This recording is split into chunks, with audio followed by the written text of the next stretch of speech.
क्या audio video clear है? सुन पा रहे हो तुम लोग मुझे? और सबकी बात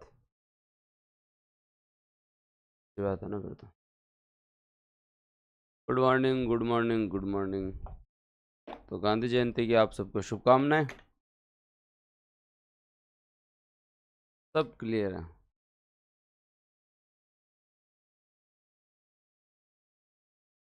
कौन कितने कितने बजे उठा? खूब क्लासेस चल रही हैं तुम लोगों की।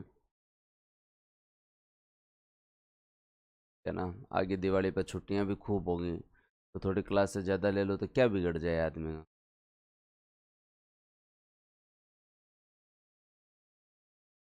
राम राम जी। 5 बजे उठ गए तुम? टाटा बरोबर। 6 बजे उठ गए। तो बात ऐसी है कि आगे दिवाली पे छुट्टियां कितने दिन की करनी है तुम लोगों की? तब तो देखो 2 घंटे एक्स्ट्रा पढ़ना पड़ेगा। Good morning, good morning, good morning, good morning. आ जाओ सबके सब। चलें आगे, करें प्रस्थान। नींद पूरी नहीं हो रही? 4 बजे उठ के लाव नहीं कर रहे हो, अब क्लास ले। एक दिन की छुट्टी करनी है? 3 दिन से ज़्यादा मत करना। हाँ, 3 एक दिन की करेंगे, इससे ज़्यादा नहीं करेंगे। आवाज़ कम आ रही है? मैं धीरे बोल रहा हूँ, थोड़ा सा आवाज़ कम नहीं आ रही है। छुट्टी नहीं करनी? ऐसे होता है ना टब्बर, छुट्टी करनी नहीं है। चलो आज हम जो है वो कंप्लीट करें, इस टॉपिक को कंप्लीट करें। चलो तो फिर करते हैं। तो अपन लोगों ने जो है वो हाई कोर्ट के बारे में चर्चा स्टार्ट की थी, और आज टॉपिक कंप्लीट करते हैं। कल क्या टॉपिक रखे हैं? पंचायती राज पढ़ लेंगे। कल पंचायती राज पढ़ लेंगे, बताओ इच्छा है क्या तुम लोगों की?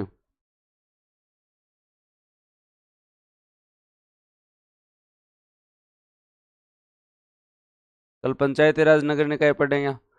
सीएम विधानसभा में चल रही है, और क्या है। पंचायती राज नगर निकाय पढ़े। 2 टॉपिक और कर लेते हैं। कल वाले पॉलिटी के डिस्कशन से पता चला, क्वेश्चन तो हो रहे हैं, लेकिन इसके साथ साथ ये पता चला तुम लोगों को कि जो है वो किस तरीके से पढ़ना है, कि हर टॉपिक इम्पोर्टेंट है। ये तो पता चल गया कल कि अपन ने जो पढ़ा है वो बहुत ज़रूरी था।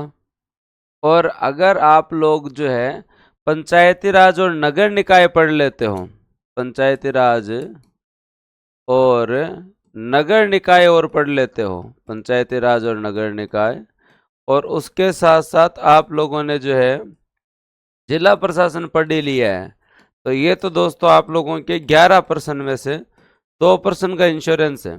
अगला घुमा के पूछे चाहे कैसे ही पूछे। और आप आयोग जब पढ़ रहे हो, तो दोस्तों जो है वो आपके 3 से 4% का जुगाड़ है। और दोस्तों अगर आप लोग साथ में हाई कोर्ट और पढ़ लेते हो, तो 1% का जुगाड़ है। अब बचा क्या? राज्यपाल। राज्यपाल आपने पढ़ ही लिया, तो राज्यपाल से 1% की गारंटी है, कोई सा जो पेपर देख लो। अब बचे 3% हैं। 2 से 3% आपके सीएम और विधानसभा से आते हैं, उन पर और बात कर लेंगे। पेपर डिस्कशन जरूरी था। इससे अब ये तो पता चल गया, क्या यही स्ट्रेटेजी हम इंडियन पॉलिटी में अपनाएं कि उसके भी सुप्रीम कोर्ट को, आयोग को, आपातकाल को, और उसके अलावा संविधान संशोधन को, उसको पहले पढ़ लिया जाए, तो जिन चीज़ों पे ध्यान नहीं देते हैं उन पे ज़्यादा ध्यान दे दोगे। पीडीएफ तुम लोगों को जो है वो आयोग वाली रोर तो मिल ही गई है, ये आज हाई कोर्ट वाली मिल जाएगी, ट्रांसलेट होके भी मिल जाएगी। तो थोड़ा ध्यान देना, रिवीजन अच्छा करना। ये टॉपिक देखने में लगते हैं कि याद है, लेकिन उस बाद में आप जब नहीं करते हो रिवीजन तो समस्या है। तो थोड़ा पढ़ना। हम लोगों ने हाईकोर्ट स्टार्ट किया था। हाँ, आप इंडिया पॉलिटी दोबारा करवाओगे? दोबारा तो मैं नए वालों को तो करवाऊंगा ही, तुम्हें दोबारा क्यों करवाऊंगा? तुम्हें तो उतनी करवाऊंगा 123 के बाद की, पहले वाली क्यों दोबारा करवाऊंगा? ऐसे बार बार पढ़ो, तुम लोगों ने मजे ले रखे हैं बूस्टर के, ये कोई बात थोड़ी हुई। हाँ, आगे बात करो भाई। आगे जो स्टार्ट करते हैं, तो हम लोगों ने कहाँ तक पढ़ा था? और हम लोगों ने जो है वो दोस्तों जो है आपके यहाँ स्थानांतरण तक की बात जो है वो पढ़ ली थी ना? श्योर? याद है? कुछ भी पूछ लूं तो बताओ, आपके स्थानांतरण कौन से आर्टिकल में है? स्थानांतरण कौन से आर्टिकल में है? सबसे सरल आर्टिकल पूछा मैंने तुम लोगों को। तो याद आ रहा होगा 222 में दोस्तों आपके ट्रांसफर की बात है।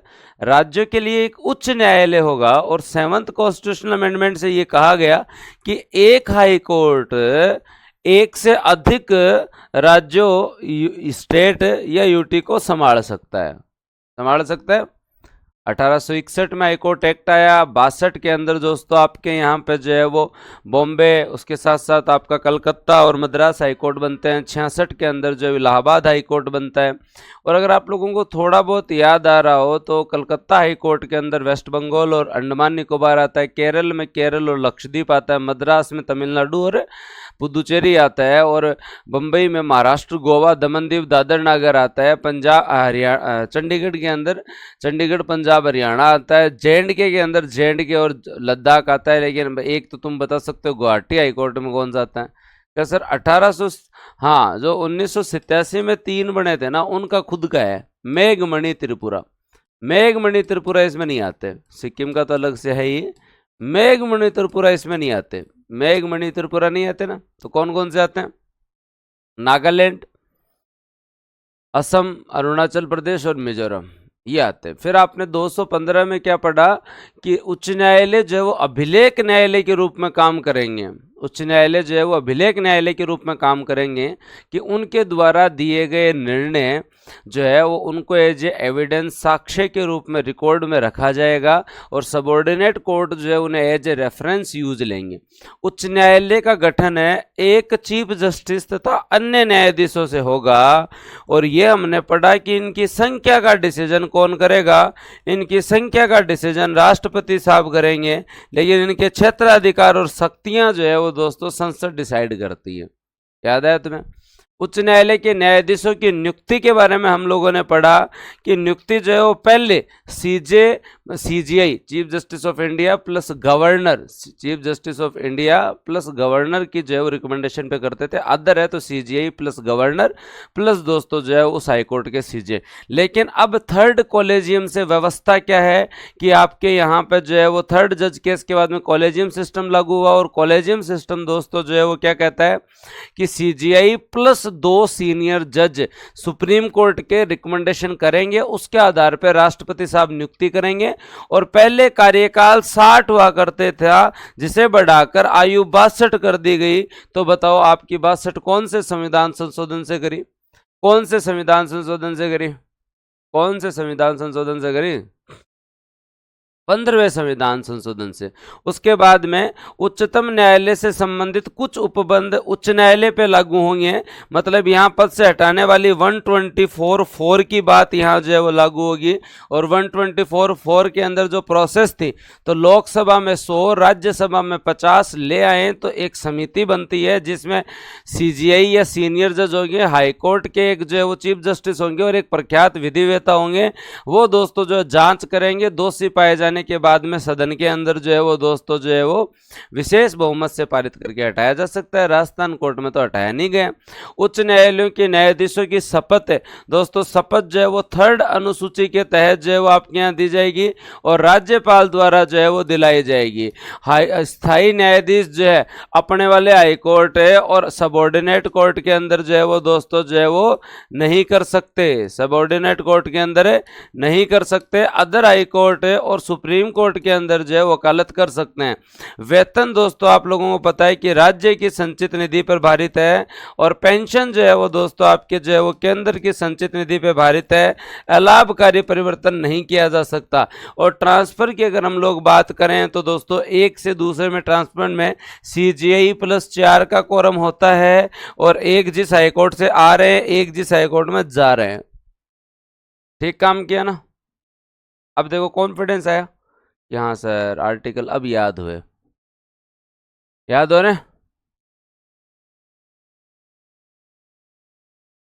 ना ना अंकित, पीडीएफ मिलेगी। पीडीएफ से पहली बार तो तुम लोगों को ये होना चाहिए कि सर किताब निकालो ही मत।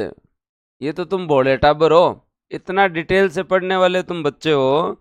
तुम लोगों की पहली बार तो ये डिमांड होनी चाहिए कि सर एक एक वैकेंसी तो जो है ना केवल हमें ही जो है वो कर लेने दो। ये डिमांड होनी चाहिए एक एक वैकेंसी तो। वो तो चलो मैं निकाल रहा हूँ, वो अलग बात है। हाँ, लेकिन एक एक वैकेंसी तो हमारे पुराने स्टूडेंट, तो मैं जब पुराने वाले प्लेटफॉर्म पे पढ़ाता था ना, हाँ, तो उसमें से भी घने सिलेक्शन हुए हुए हैं।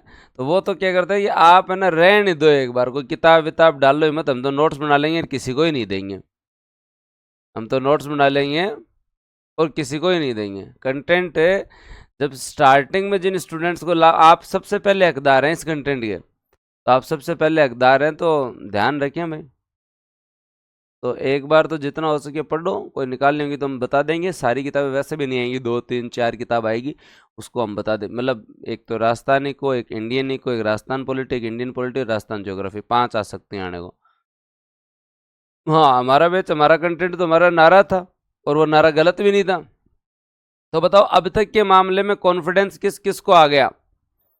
अब तक जो पढ़ा हाई कोर्ट, पहली बार कॉन्फिडेंस आएगा तुम लोगों को?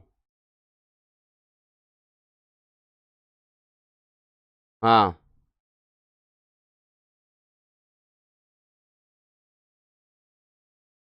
अलका कह रही है कि जो है वो यूट्यूब पर आपने कल ऐप वाली तरीके से पढ़ा दिया। कभी कभी डेमो दे के आना पड़ता है ना, अगले को लगे तो सही कि क्या चल रहा है ऐप पे, नहीं फिर बाद में आएंगे कैसे? तुम नहीं दे के आते तो कभी कभी तो देना पड़ता है डेमो। चले अब आगे। तो अब सारी बातें बात करें। चलो, तो अब जो है वो आगे चलते हैं और आगे बात करते हैं। आपके 3 4 महत्वपूर्ण आर्टिकल और पढ़ते हैं, फिर राजस्थान हाई कोर्ट के अंदर हम लोग जो है वो चीज़ें डिस्कस करेंगे। तो दोस्तों, इसके बाद में बात आती है आपके यहाँ एक तो कार्यकारी मुख्य न्यायाधीश के बारे में। कार्यकारी मुख्य न्यायाधीश क्या होता है? जनरली मान लो कि अगर पद खाली है, जनरली मान लो कि अगर आपके यहाँ पे मुख्य न्यायाधीश का पद रिक्त है, या अगले अनुपस्थित हैं, या दोस्तों जो है वो कर्तव्यों का पालन करने में असमर्थ है, पद रिक्त हो सकता है, त्याग पत्र दे दें अगले, या जो हो सकता है उनका स्थानांतरण हो जाए कहीं पे, स्थानांतरण हो जाए कहीं पे, या हो सकता है कि पद पर रहते हुए मृत्यु हो जाए। यही कंडीशन है, पद रिक्त होने की यही कंडीशन है। तो अब जैसे जॉर्ज अगस्टिन मसीह हमारे जो है वो चीफ जस्टिस थे, अब वो जो है वो दोस्तों जो है 223 क्या कहता है, कार्यकारी मुख्य न्यायाधीश की नियुक्ति, एक्टिंग आपके जो चीफ जस्टिस। तो ये 3 ही कंडीशन बनती है कि दोस्तों उच्च न्यायालय के मुख्य न्यायाधीश का अगर पद रिक्त हो जाए, मुख्य न्यायाधीश अस्थायी रूप से अनुपस्थित हो, हाँ, और मुख्य न्यायाधीश जब अपने पद के कार्य करने को जो है वो असमर्थ हो, तो इस कंडीशन के अंदर जो है वो याद रखें कि आपके यहाँ राष्ट्रपति किसी उच्च न्यायालय के न्यायाधीश को उस उच्च न्यायालय का कार्यकारी मुख्य न्यायाधीश नियुक्त करता है। और याद रख लेना कौन होते हैं, जनरली जो सीनियर होगा, जनरली जो है वो दोस्तों आपके जो वरिष्ठतम जज होंगे, वरिष्ठतम जो है वो जज होंगे, उन्हीं को जो है वो हम क्या बनाते हैं, कार्यकारी मुख्य न्यायाधीश। जिसका भी आपको एग्जांपल दे देता हूं, आपके अगस्टिन मसीह साहब के जाने के बाद में एम श्रीवास्तव क्या बने थे, एम श्रीवास्तव साहब क्या बने थे, श्रीवास्तव साहब जो है वो एम श्रीवास्तव साहब आपके कार्यकारी जो मुख्य न्यायाधीश बने थे, कार्यकारी मुख्य न्यायाधीश बने थे। अब फिर उनको परमानेंट कर दिया, फिर उनको, हाँ, सेम हाई कोर्ट से ही करेंगे कार्यकारी, नए से थोड़ी का, नए से तो आएगा तो फिर बाद में जो है वो मुख्य न्यायाधीश ही आएंगे, दूसरे से कैसे बनाओगे आप भाई कोई पद? एक बात बताओ, ये थे एसडीएम हो गए हैं, या मान लो थे कोई जो और पद पर हो, तो वहां पे अगर वो पद खाली है तो उस ऑफिस का ही कोई आदमी संभाल लेगा जो सीनियर होगा, दूसरे वाले से लड़ने की क्या जरूरत है? अभी आपके एम श्रीवास्तव क्या है, आपके जो है वो 42वें, हाँ, चीफ जस्टिस हैं, लेकिन वो इससे पहले आपके कार्यवाहक न्यायाधीश थे। क्या थे वो? आपके कार्यवाहक या कार्यकारी न्यायाधीश थे, जो आपके यहाँ पद खाली होने के बाद में, तो बीच में टाइम हो जब आपकी सीजे की नियुक्ति नहीं हो, हाँ, जब आपकी सीजे की नियुक्ति नहीं हो, सारा काम कॉलेजियम के थ्रू ही होता है। हाँ, इस कार्यकारी न्यायाधीश वाले मामले के अंदर याद रखें कि सीनियर जज को बना दिया जाता है, वहां पे सीनियरिटी को नहीं लांगा जाता, वहां पर सीनियरिटी को नहीं लांगा जाता, यहाँ पे सीनियरिटी चलती, क्योंकि अब आप नए आदमी का अपॉइंटमेंट थोड़ी कर रहे हो। आपके पास जो है वो राजस्थान हाईकोर्ट की कैपेसिटी क्या है, 1+49, टोटल कितने हैं, 50 जज है राजस्थान हाईकोर्ट में। अब राजस्थान हाईकोर्ट के अंदर 50 जज है, तो सीजीआई साहब जो है उन जो है उनका पद रिक्त हो गया, पद रिक्त हो गया। अब पद रिक्त हो गया, इस कंडीशन के अंदर जो है वो 49 जो हैं, उनमें से जो सबसे वरिष्ठ होगा उन्हें राष्ट्रपति साहब कार्यकारी न्यायाधीश बना देंगे। जैसे आपके एम श्रीवास्तव दी कार्यकारी न्यायाधीश बना देंगे। और अब तक जब तक नई नियुक्ति नहीं हो जाती तब तक कार्यकारी न्यायाधीश काम कर लेंगे। फिर बाद में आपकी जो है आने वाले टाइम में जब भी टाइम मिलेगा सीजीआई और दोस्तों उनके जो है वो 2 के कॉलेजियम को, तो वो तो या तो इन्हीं को जो है वो मुख्य न्यायाधीश बना देंगे उनको लगता है तो, या फिर दोस्तों जो है वो आपके यहाँ पे नए आदमी को भेज देंगे जो मुख्य न्यायाधीश हो जाएगा। क्लियर? कार्यकारी न्यायाधीश एकदम। तो बस और क्या चाहिए। अब देखो कार्यकारी न्यायाधीश में आपको ज्यादा नहीं उलझ जाएगा।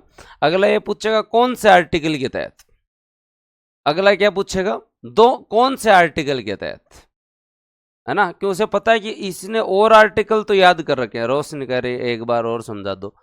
रोशनी काई करा मतलब 3 बार समझा दियो, थार समझ में आने की मतलब या तो इच्छा को नहीं या समझनो कौन चाहो हो सके ना। कई बार कोई बात जो है वो आगलो सुनना ही कौन चाहे, या कोई बीच में चाय पानी पीने लग गया, कोई पोया खाने लग गया, कोई घर का काम उड़ा दियो, या कोई कॉल का लग गयो, कोई न कोई और कारण है, कोई और कारण है। हाँ, प्रोसेस पूरी वही होंगी। वो कार्यकारी न्यायाधीश के रूप में जो कार्यकारी मुख्य न्यायाधीश के रूप में काम करेंगे। रानू जी थोड़े से बच्चे हैं, पहले पॉलिटी पूरी करेंगे फिर इको करेंगे। तो अब जब क्लास ली जाए और जब इतनी शिद्दत से ली जाए तो मेरा निवेदन है, क्योंकि अब तुम लोग आरएस की तैयारी कर रहे हो और आरएस की तैयारी करते टाइम अब सीटी वाली प्रवृत्ति जो है वो त्याग दीजिए और मतलब ऐसे अंडरस्टूड होके बैठा करो कि हाँ समझ में आएगा। पहले तो मैं सोच लेता था कि भी कोई नए हैं जो सीटी की भी तैयारी कर रहे हैं तो ठीक बात है, थोड़ा अंतर रखो भाई, है ना।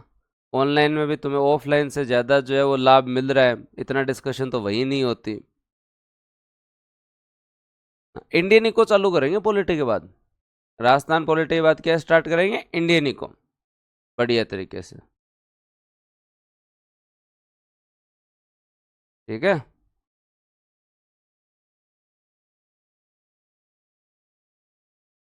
बहुत बढ़िया, BS मीना ने। तो थोड़ा सा रुक जाओ, ध्यान से पढ़ लो। तो आर्टिकल 223 क्या कहता है, आर्टिकल 223 ये कहता है कि अगर आपके हाई कोर्ट के सीजे का पद रिक्त हो जाता है तो उस कंडीशन में हाई कोर्ट के जो बचे हुए अदर न्यायाधीश हैं उनमें कोई भी सीनियर आदमी को जो है वो कार्यवाहक न्यायाधीश के रूप में जो है वो काम करवाया जाता है, और फिर जब नई की नियुक्ति होती है तो नई देखते हैं।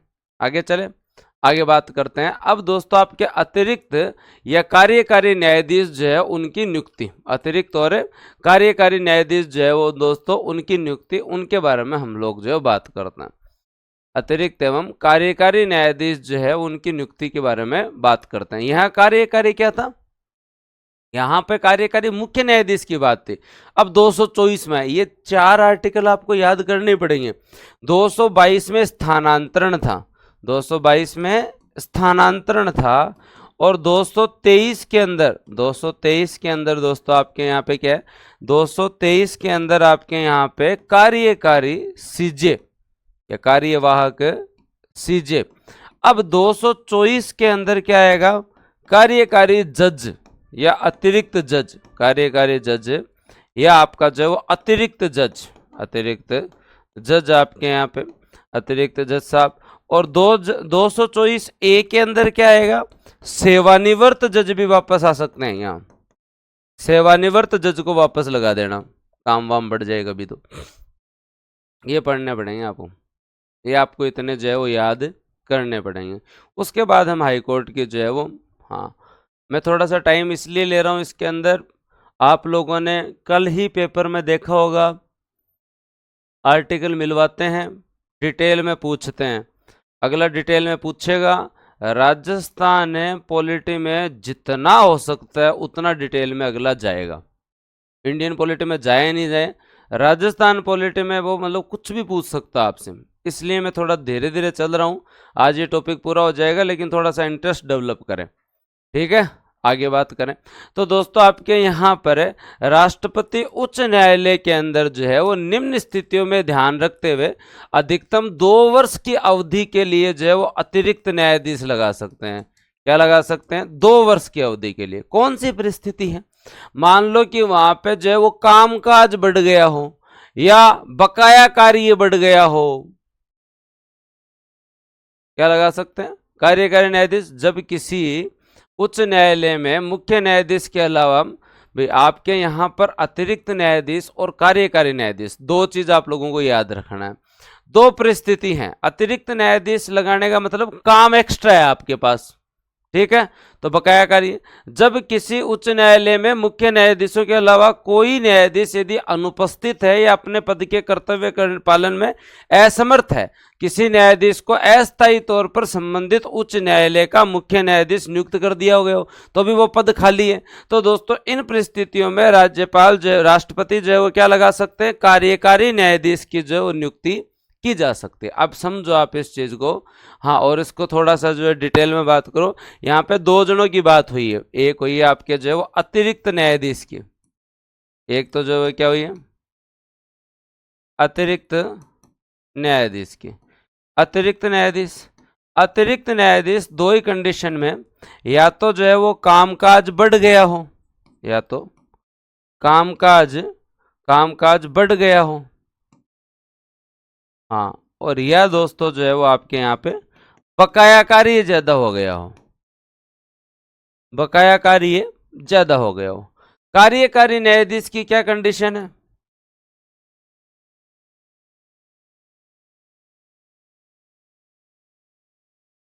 या तो कोई पद रिक्त चल रहा हो, या फिर आपके किसी न्यायाधीश का स्थानांतरण हो गया हो,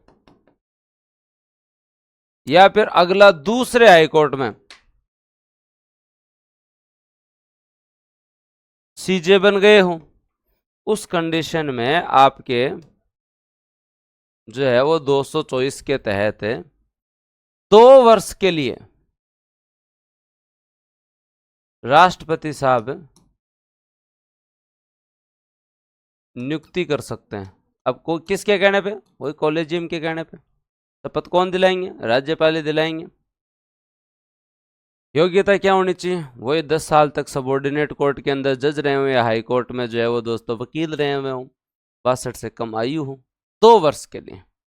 एक्स्ट्रा न्यायाधीश के बारे में बात करें या दोस्तों जो है वो आपके यहाँ पर जो है वो कार्यकारी न्यायाधीश के बारे में बात करें, समझ में आ जाएगा।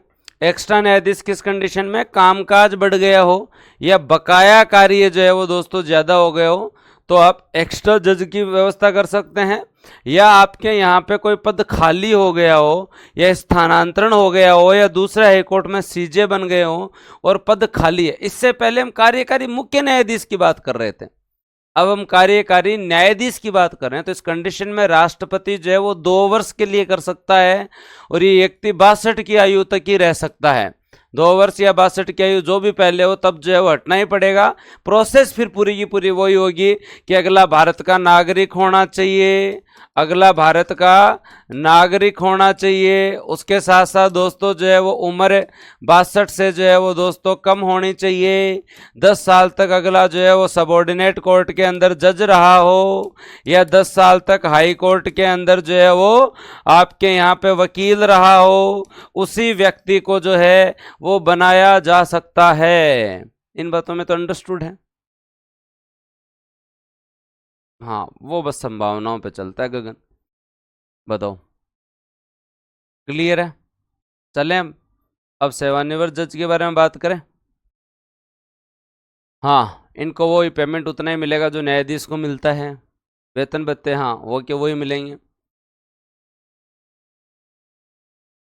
वैसे के वैसे शपथ दिलाएंगे, वैसे ही अपॉइंटमेंट होगा। तो नोटिफिकेशन क्यों नहीं आता? तो नोटिफिकेशन आया हुआ ही था, नोटिफिकेशन नहीं आया कहीं हाँ, अपडेट कर लेना भाई, होगा। हाँ, वैसे तो मेरे हिसाब से अब तो ऐप में कोई इशू नहीं है, अब तो ऐप में नए फीचर आ रहे हैं। कल पूरी टेक टीम को बुलाया था, बातचीत की गई। हाँ, इसका और देख लेंगे। अब तो शायद एप्लीकेशन पे कोई इश्यू नहीं है, बढ़िया एकदम स्मूथली चल रहा है ना। ऐसा कुछ नहीं होता ज्योति, राज्यपाल थोड़ी हैं, बहुत भारी काम है ये।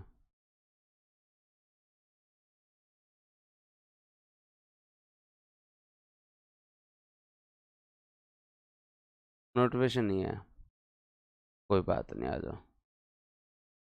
चलो नोटिफिकेशन वाला इश्यू और बता देते हैं, पर नोटिफिकेशन आगे से नहीं आएगा। हाँ, आगे से नोटिफिकेशन नहीं आएगा, क्योंकि भाई जब पहले से आपको बोला हुआ है कि रात को सोने से पहले आप अपना शेड्यूल देख लो। रात को सोने से पहले क्या देख लो? अपना शेड्यूल देख लो भाई, और शेड्यूल देख के फिर सोया करो। हम जो है वो 9 बजे तक आपको जो शेड्यूल दे देते हैं अगले दिन का, और ये इस बार है। अब आगे से आपके हमेशा ही शनिवार रविवार जो है उसको कोई शेड्यूल नहीं होगा। जो मेरा शेड्यूल होगा उसी के अनुसार आपको शनिवार रविवार को चलना पड़ेगा। अगर मैं रेस्ट करूंगा तो तुम सब रेस्ट करोगे, और अगर जो है वो मैं पढ़ाऊंगा तो तुम सब पढ़ोगे। बढ़िया काम है। हाँ, 13 तारीख बाद में, नवरात्रा बाद में। सही है। आपके 5 दिन का शेड्यूल आपको मिलेगा, 5 दिन का शेड्यूल आपको मिलेगा, और बढ़िया तरीके से जो है वो आप तैयारी करो। 5 दिन आपके शेड्यूल से हम कोई छेड़छाड़ नहीं करेंगे। छठा सातवां शनिवार रविवार मेरा है, पुराने वाले दिन याद आ जाएंगे तुम्हें। 5 दिन सही है। अगर मैं नहीं लूंगा क्लास तो रिवीजन करना है, और अगर मैं क्लास लूंगा तो फिर क्लास लेनी है तुम्हें। और शनिवार रविवार को मैं कभी भी क्लास लेने आ सकता हूँ।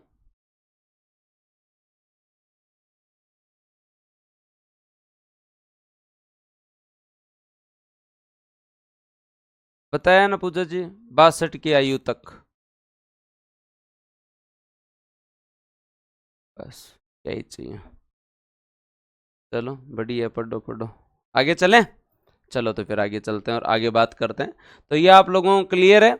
आगे चलते हैं, और अब दोस्तों हम बात करते हैं सेवानिवृत्त जज के बारे में। मतलब उच्च न्यायालय के मुख्य न्यायाधीश राष्ट्रपति की सहमति से उच्च न्यायालय में सेवानिवृत्त न्यायाधीश की जो है वो नियुक्ति कर सकते हैं, अगर उन्हें लगे तो। याद रख लेना कि आपके यहाँ पर जो है वो, हाँ, जो भी रिटायर्ड जो जज हैं, और रिटायर्ड जज जो हैं उन्हें दोस्तों जो है वो क्या, आपके उच्च न्यायालय के मुख्य न्यायाधीश, याद रखना इस पॉइंट को। यहाँ पे जो है वो हाई कोर्ट के सीजे साहब है, किसी भी रिटायर्ड जज को राष्ट्रपति की सहमति से हाई कोर्ट के अंदर जो है वो नियुक्त कर सकते हैं। और याद रख लेना, यहाँ पर वो सारे जो है वो सब कुछ निर्धारण राष्ट्रपति करता है, कि वो कितने टाइम रहेंगे, हाँ, क्या क्या करेंगे, वेतन कितना मिलेगा, क्या होगा, सब कुछ वो ही डिसाइड करते हैं। सब कुछ वो ही डिसाइड करते हैं, सब कुछ वो ही डिसाइड करते हैं। ये आपके मेन मेन आर्टिकल हो गए। अब हम जो है वो आगे चलेंगे। अब हम जो है वो आगे चलेंगे। अब 225 और 226 पढ़ेंगे, उसके बाद में पढ़ने की जरूरत नहीं है। हाँ, कोई रिटायर्ड जज वापस लगाते हैं, पेंशन तो नहीं मिल रही है, 2 बार पेंशन थोड़ी मिलेगी रिटायर्ड जज को, वेतन मिल जाएगा वापस। हाँ, पेंशन तो मिल रही है। कोई रिटायर्ड जज ऐसा है क्या जिसको पेंशन नहीं मिल रही? पेंशन तो मिल रही। रिटायर्ड जज अगर नहीं लगना चाहते तो ज़बरदस्ती नहीं लगा सकते, अगले रिटायर्ड है, अगले रिटायर्ड है भाई। तो निवेदन करना पड़ता है कि साहब थे पुराना आदमी हो, नॉलेज गणो ये थार गने, थोड़ा सा आओ, 1-2 साल थोड़ा सहयोग करो, वर्कलोड बहुत बढ़ रहे। हम्म, ठीक है। वेतन जो है राष्ट्रपति साहब डिसाइड करेंगे कितना देंगे। वेतन जो है वो दोस्तों राष्ट्रपति साहब जो है डिसाइड करेंगे कि आपके यहाँ पे जो है वो कितना देंगे। वेतन कौन डिसाइड करेंगे? राष्ट्रपति साहब डिसाइड करेंगे।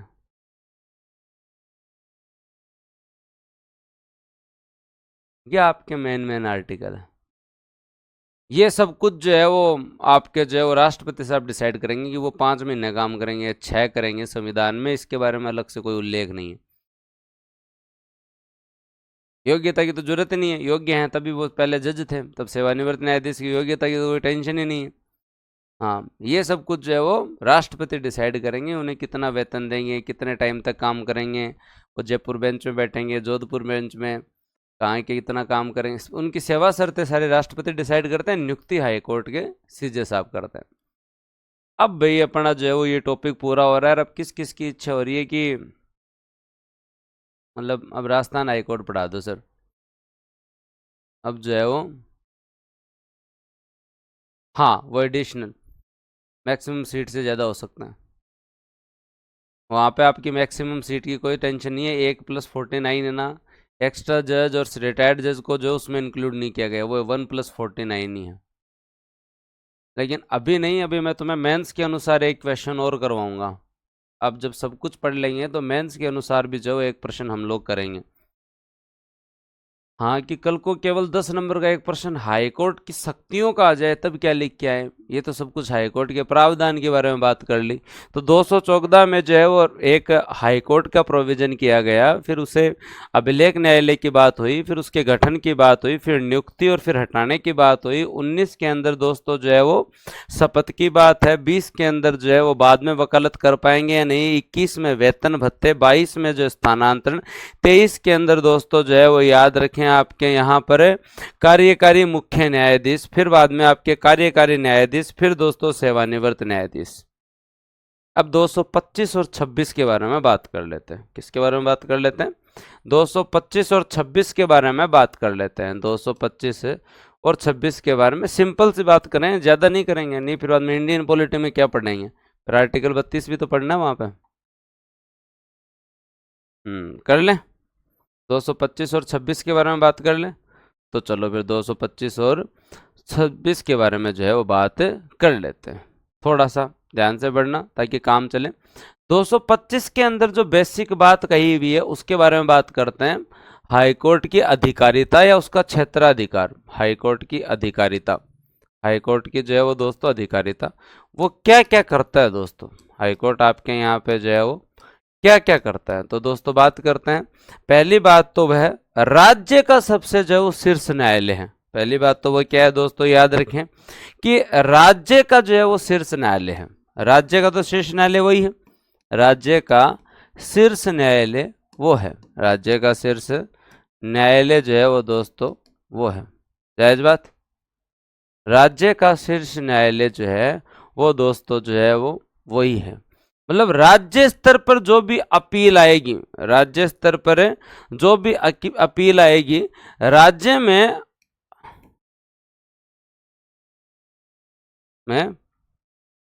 सर्वोच्च अपील यहीं की जाती है। अपील इसी के पास ही आएगी, राज्य में सर्वोच्च अपील इन्हीं के पास आएंगी।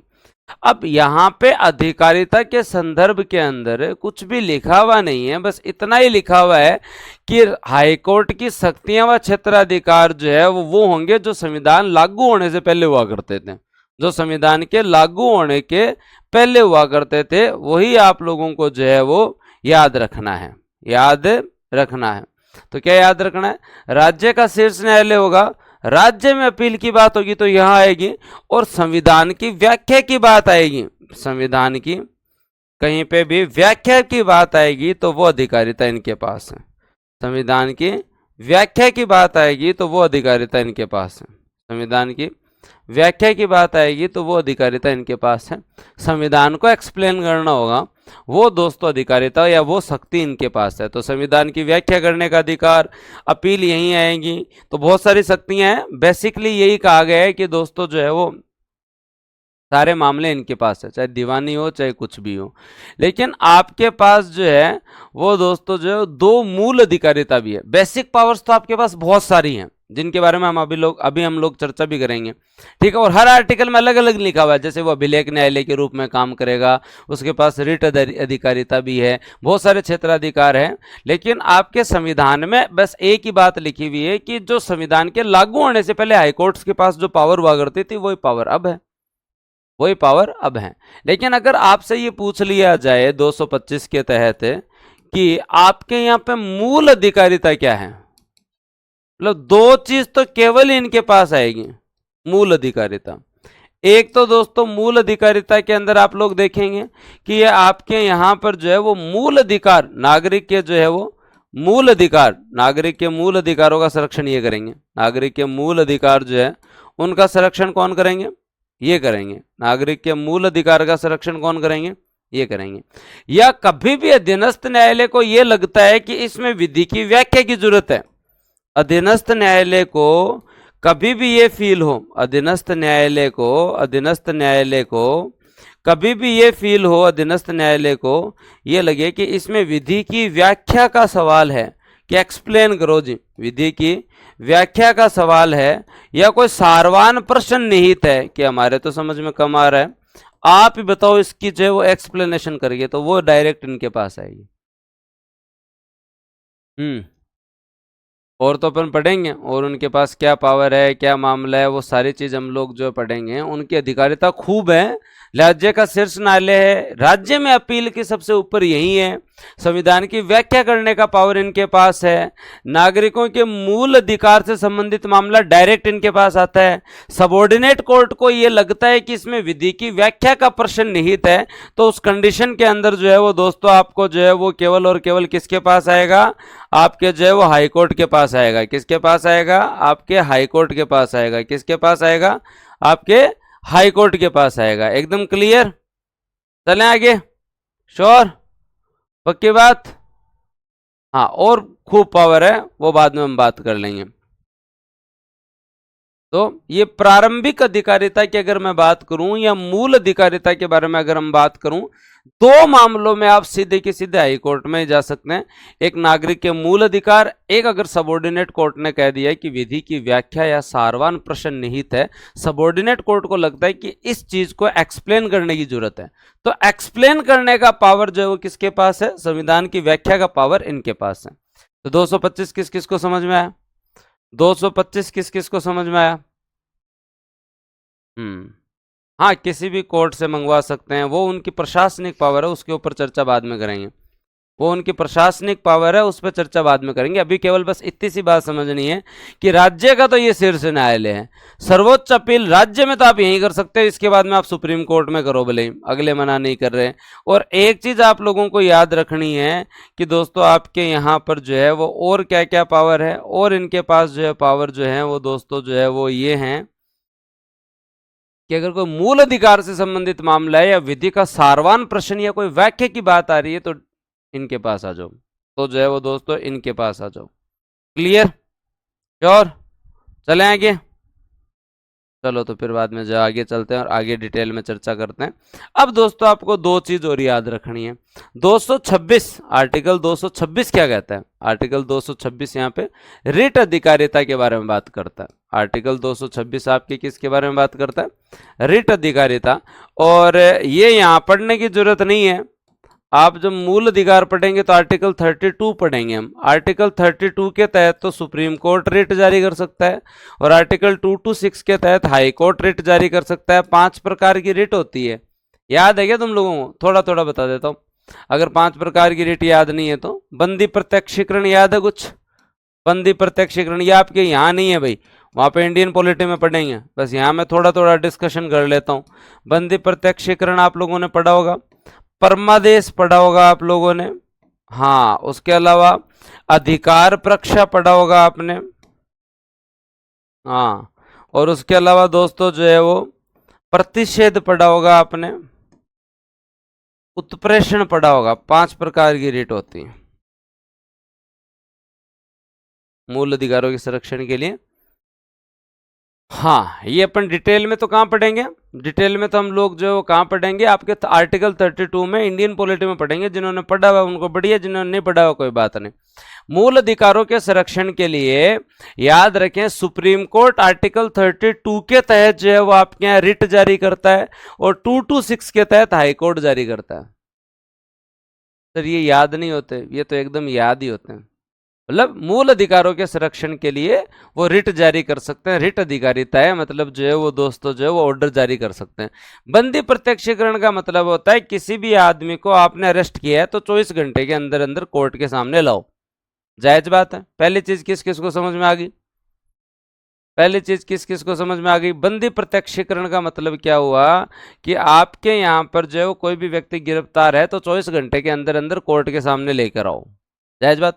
परमादेश में कोई भी अगर अधिकारी जो है वो अपने क्षेत्राधिकार में काम नहीं कर रहा तो उसके विरुद्ध परमादेश जारी किया जा सकता है कि अपने क्षेत्राधिकार में काम करो भाई, हाँ अपने क्षेत्राधिकार के अंदर काम करो।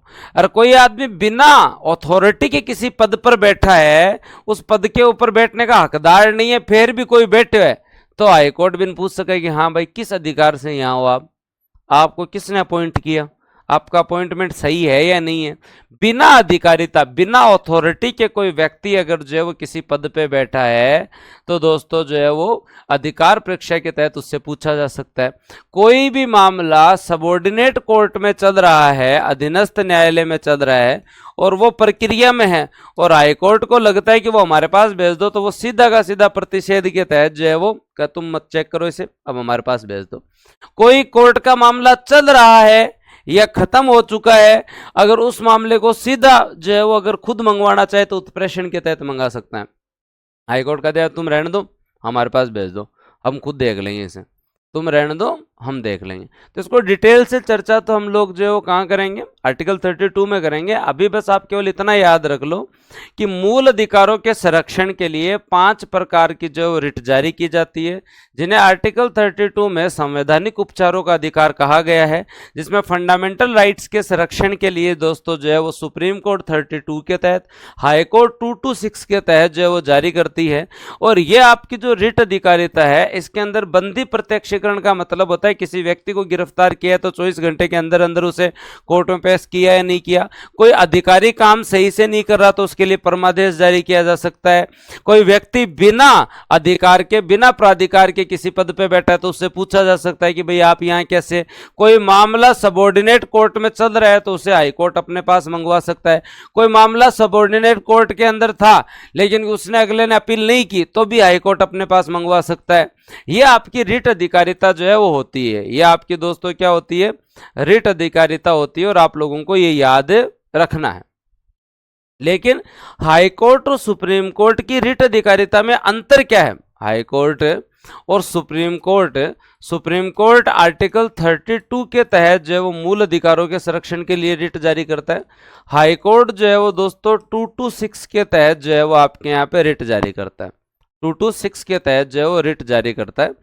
सुप्रीम कोर्ट जो है वो केवल मूल अधिकार से संबंधित जारी कर सकता है, केवल मूल अधिकार से संबंधित जारी कर सकता है, केवल मूल अधिकार से संबंधित रिट जारी की जा सकती है। लेकिन यहां पे हाई कोर्ट जो है वो मूल अधिकार प्लस अन्य मामलों में जारी कर सकता है, मूल अधिकार प्लस अन्य मामलों में जारी कर सकता है। एक तो ये बड़ी बात है। दूसरी बात, आपके यहाँ राष्ट्रीय आपातकाल के समय जब राष्ट्रीय आपातकाल लगता है तो उस कंडीशन के अंदर मूल अधिकार जो है वो निलंबित हो सकते हैं। राष्ट्रीय आपातकाल में मूल अधिकार निलंबित हो सकते हैं। तो मूल अधिकार निलंबित हो सकते हैं इस मामले के अंदर दोस्तों जो है वो आर्टिकल 32 क्या है, आर्टिकल 32 क्या है, 32 भी एक मूल अधिकार है, आर्टिकल 32 भी एक मूल अधिकार है। मतलब आपके यहाँ पर अगर नेशनल इमरजेंसी है उस कंडीशन के अंदर जो है वो सुप्रीम कोर्ट जो है वो रिट जारी नहीं कर सकता, सुप्रीम कोर्ट रिट जारी नहीं कर सकता, सुप्रीम कोर्ट रिट जारी नहीं कर सकता, उस कंडीशन में सुप्रीम कोर्ट रिट जारी नहीं कर सकता। हाँ लेकिन 226 तो नहीं आता ना मूल अधिकार में, 226 तो मूल अधिकार में नहीं आता ना। तो आपकी जब राष्ट्रीय आपातकाल है तो राष्ट्रीय आपातकाल के समय 226 पे कोई भी जो है वो दोस्तों प्रभाव नहीं पड़ता है, 226 वैसे ही काम करेगा, हाई कोर्ट जारी कर सकता है। ये दो अंतर है, ये दो अंतर है, ये आपके दो अंतर है। तो ऐसे तो पढ़ाने के लिए मैं एक दिन में ही हाई कोर्ट पढ़ा सकता था लेकिन वो काम का नहीं होता ना, तो तुम डिटेल में पढ़ना चाहते, सबको भागने की लगी रहती। अब बेसिक समझ में आया आप लोगों को कि आपके यहाँ पर जो है वो हाई कोर्ट की अधिकारिता क्या है, हाई कोर्ट की रीट अधिकारिता क्या है। रीट अधिकारिता में हाई कोर्ट ज़्यादा पावरफुल है क्योंकि हाई कोर्ट मूल अधिकारों के अन्य मामलों में भी जारी कर सकता है और राष्ट्रीय आपातकाल में 226 का निलंबन नहीं होता, राष्ट्रीय आपातकाल में 32 का निलंबन हो सकता है। अब तीन चीज़ें तुम लोगों ने पढ़ ली, दो चीज़ें तुम लोगों ने पढ़ ली कि अगर कोई मामला, मूल अधिकारिता क्या कहती है, मूल अधिकारिता ये कहती है कि अगर कोई मूल अधिकारिता या प्रारंभिक अधिकारिता, इसे आप क्या बोल सकते हैं, प्राइमरी अथॉरिटी, अगर प्रारंभिक अधिकारिता क्या कहती है दोस्तों आपके यहाँ पे कि कोई भी मामला अगर जो है वो फंडामेंटल राइट से संबंधित है या कोई विधि का सारवान प्रश्न है या वाक्य की बात है तो सीधे के सीधे कहाँ चले जाओ, हाईकोर्ट चले जाओ। व्याख्या का प्रश्न है तो सीधे के सीधे कहाँ चले जाओ, हाईकोर्ट चले जाओ। ये आपने पढ़ा। उसके बाद में आपने रिट अधिकारिता के बारे में बात की और रिट अधिकारिता में आपने क्या पढ़ा, रिट अधिकारिता में आपने पढ़ा कि 226 के अंदर ये कहा गया कि फंडामेंटल राइट या अन्य मामलों में आप जो है वो 5 प्रकार की रिट जो है वो हाईकोर्ट जारी कर सकता है। और ये 5 प्रकार की रिट बंदी, प्रत्यक्षीकरण, परमादेश, अधिकार परीक्षा, प्रतिषेध और जो है वो आपका उत्प्रेषण, इन शब्दों को समझने के लिए हम 32 आर्टिकल पढ़ेंगे जब मैं आपको फंडामेंटल राइट पढ़ाऊंगा। क्यों, वहां पे इसके ऊपर 1 घंटे चर्चा करेंगे। अभी चर्चा करेंगे तो फिर हाईकोर्ट का टॉपिक जो है वो रह जाएगा। ये बताओ किस किस को इतना समझ में आ गया। बस अब एक ही अधिकारिता पढ़नी है, फिर अब टेंशन मत लेना। अब केवल अपीलीय अधिकारिता रही है। अब क्या रही है दोस्तों, केवल और केवल अपीलीय अधिकारिता रही है। अब केवल और केवल क्या रही है दोस्तों आपकी, अपीलीय अधिकारिता। किन किन मामलों में आप अपील कर सकते हैं, अपीलीय अधिकारिता।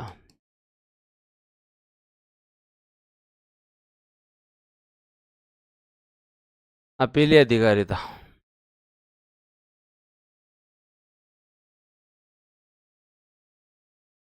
केवल और केवल किन मामलों में अपील हो सकती है उनके ऊपर चर्चा कर लेते हैं। तो करें चर्चा। अपीलीय अधिकारिता क्या कहती है दोस्तों, याद रखें आपके यहाँ एक होते हैं दीवानी मामले, सिविल कोर्ट। दीवानी मामलों के अंदर अगर आपके यहाँ पे दीवानी मामलों के अंदर अगर आपके अधीनस्थ न्यायालय ये कह दें, अगर आपके अधीनस्थ न्यायालय ये कह दे कि इस केस के अंदर विधि की व्याख्या की आवश्यकता है या विधि का सारवान प्रश्न निहित है, तो आप यहाँ पे जो है वो दोस्तों जो है वो क्या कर सकते हैं, विधि की व्याख्या का इशू है या विधि का सारवान प्रश्न निहित है तो दोस्तों आप यहाँ पे जो है वो हाई कोर्ट में अपील कर सकते हैं। सिविल केसेस के अंदर आप हाई कोर्ट के अंदर जो है वो जा सकते हैं अगर अधीनस्थ न्यायालय विधि के सारवान प्रश्न की बात कर ले या उस निर्णय में ये लिखा हुआ हो कि इसमें व्याख्या की बात है। भाई यहाँ पे संविधान की व्याख्या की बात है।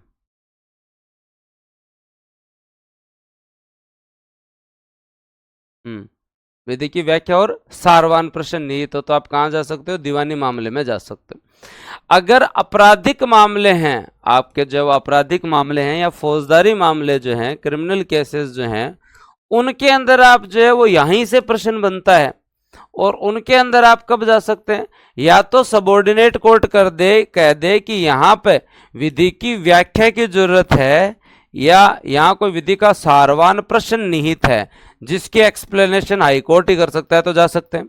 या 7 वर्ष से ज्यादा की सबॉर्डिनेट कोर्ट ने जो है वो 7 वर्ष या इससे अधिक की कैद दे दियो या इससे अधिक की कैद दे दियो या इससे अधिक की जो है वो दोस्तों जो है वो सजा दे दियो तो आप जो है वो कहाँ जा सकते हैं, सबॉर्डिनेट कोर्ट में आप जो है वो हाई कोर्ट में जा सकते हैं। ठीक है, 2 कंडीशन तो है। लेकिन अगर अधीनस्थ कोर्ट मृत्युदंड दे दे तो इस कंडीशन में तो जो है वो आप अपील नहीं भी करेंगे ना तो भी मामला स्वतः हाई कोर्ट में जाएगा। कभी कभी होता है ना, सबॉर्डिनेट कोर्ट ने मृत्युदंड दे दिया तो मृत्युदंड दे दिया तो आप अपील नहीं भी करें ना तो भी मामला दोस्तों जो है वो कहाँ जाएगा, आप अपील नहीं भी करें ना तो भी मामला दोस्तों जो है वो कहाँ जाएगा, हाँ सीधा हाई कोर्ट में जाएगा। यह आपकी अपीलीय अधिकारिता है, अपीलीय अधिकारिता।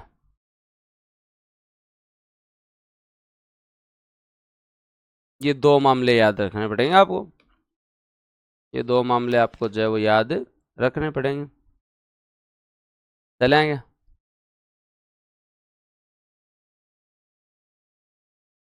नहीं है वहां पे, मतलब इमरजेंसी के प्रावधानों में लिखा हुआ है कि केवल और केवल जो आर्टिकल 32 का जो है वो क्या हो सकता है, निलंबन हो सकता है। मूल अधिकारों का निलंबन राष्ट्रीय आपातकाल के समय हो सकता है तो 32 मूल अधिकार में आता है, 226 मूल अधिकार में आता ही नहीं है।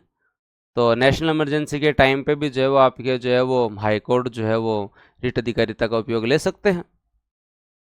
अब क्यों, तो ये तो संविधान निर्माता ही बताएंगे। यहाँ पे हाईकोर्ट जो है वो ज़्यादा पावरफुल है रीट अधिकारिता में। सुप्रीम कोर्ट केवल फंडामेंटल राइट से संबंधित जारी कर सकता है, ये अलग से भी कर सकते हैं। कोई बात नहीं, वापस बढ़ा देते हैं। अपीलीय अधिकारिता वापस बढ़ाता हूं। देखो, दीवानी मामलों के अंदर अगर अधीनस्थ कोर्ट ये कह दे, अधीनस्थ कोर्ट ये कह दे कि भाई इस मामले में अधीनस्थ कोर्ट सर्टिफिकेट दे दे कि ये जो मामला है इसमें विधि की व्याख्या जरूरी है, और वो हम नहीं करेंगे। व्याख्या करने का अधिकार किसको है? केवल आपके हाई कोर्ट को है राज्य में, नहीं फिर सुप्रीम कोर्ट को। या कोई सारवान प्रश्न निहित है, सारवान प्रश्न निहित है जो अंतर्निहित है, इनको एक्सप्लेन करने की पावर किसके पास है? केवल और केवल दोस्तों आपके जो है वो राज्य में तो हाई कोर्ट के पास है। तो ये मामला हाई कोर्ट में अपील कर सकते हो। अगर आपको सर्टिफिकेट दे दें भारतीय जी, जैसे आपका कोई सिविल केस चल रहा हो, भगवान करे क्यों चले, मतलब मान लो किसी जानकार का चल रहा हो, अपना क्यों चले यार फालतू के अंदर ठीक है। तो जो है वो कोई केस चल रहा हो आपके किसी जानकार का, और सबऑर्डिनेट कोर्ट ने कह दिया कि देखो भाई साहब बात ऐसी है कि इस मामले में विधि की व्याख्या का प्रश्न निहित है, और साफ कहा हुआ है कि आपके यहाँ लॉ की व्याख्या की बात है, संविधान की व्याख्या की बात है, तो राज्य में हाईकोर्ट ही व्याख्या करेगा, और व्याख्या करने का अधिकार केवल हाईकोर्ट को है। तो ये मामला आप हाईकोर्ट में ले जा सकते हो। बताओ, ये आ गया समझ में? आ गया समझ में? दीवानी मामलों में, सिविल केस के अंदर जो है वो दोस्तों जो है वो आप ये मामला कहाँ ले जा सकते हो? वहां ले जा सकते हो। एकदम क्लियर, श्योर? पहली चीज आ गई है समझ में? आगे समझ में? अब उसी तरीके से फौजदारी मामलों के अंदर भी, फौजदारी मामलों में भी आपके अधीनस्थ कोर्ट ने क्या कहा कि ये जो है वो क्रिमिनल केस है, और इस केस के अंदर कोई विधि की व्याख्या निहित है या कोई सारवान प्रश्न है जिसके एक्सप्लेनेशन की जरूरत है, तो इस कंडीशन के अंदर भी आपको कहां जाना पड़ेगा? आप कहां अपील कर सकते हो? हाई कोर्ट अपील कर सकते हो। ये भी आ गया समझ में? दो चीज समझ में आ गई, तो बढ़िया बात है। ऐसे बुढ़ा बुढ़ा के समझाना पड़ता है। आगे चलें, आगे बात करें, चलो आगे बात करते हैं। उसके बाद में अगर कोई जो है वो फौजदारी मामला जिसमें सबऑर्डिनेट कोर्ट ने जो है वो 7 साल या इससे अधिक की सजा दे दी, तो जो है वो अगला कहाँ जा सकता है? अगला कहाँ जा सकता है दोस्तों? याद रखें, अगला कहाँ जा सकता है? हाई कोर्ट में जा सकता है। 7 वर्ष या इससे अधिक की जो है वो सजा दे दे तो हाई कोर्ट में अगला अपील कर सकता है। ये भी आगे बात समझ में? और अगर दोस्तों जो है वो यहाँ पे जो है वो मृत्युदंड की सजा दे दी, तो अगला चाहे अपील करे नहीं करे, ये बात तो हाईकोर्ट के पास जाएगी। हाईकोर्ट का अनुमोदन हाईकोर्ट जो है वो देखेगा, फिर ही होगा मृत्युदंड को छोटी में। सारवान प्रश्न का मतलब है कि यहाँ कोई विधि के एक्सप्लेनेशन की जरूरत है, विधि के सार की जरूरत है, सार तत्व की जरूरत है, जिसको एक्सप्लेन करने की जरूरत है। सारवान प्रश्न, प्रश्न है तभी तो व्याख्या, बेसिक सी बात है। कोई यहाँ ऐसा कोई क्वेश्चन है जहां पे विधि की व्याख्या की जरूरत पड़ रही है, और वो व्याख्या जो है हाईकोर्ट साहब भी कर सकते हैं।